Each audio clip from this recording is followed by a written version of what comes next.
Biz konuşkan şu akşam lep kılıp kar yakar. Süygümüzdün tepdirin karlayırıp su akar. Biz konuşkan şu akşam yaz iken Urgup turgan yaşlıkta çalgan mutluluk saz iken. Biz konuşkan şu akşam Tekmeydu küz aldimdin Süydüm seni ligensiz Çıkmaz esla yadimdin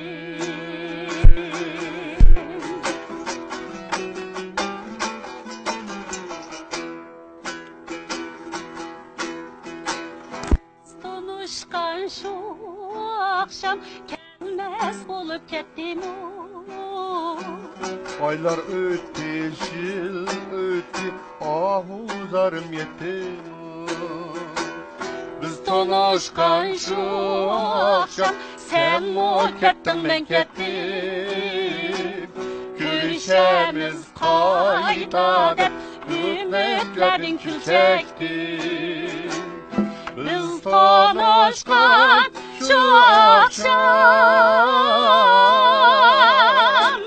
Ketmeydi küz aldimdin Süydüm seni ligensiz Çıkmaz esla yadimdin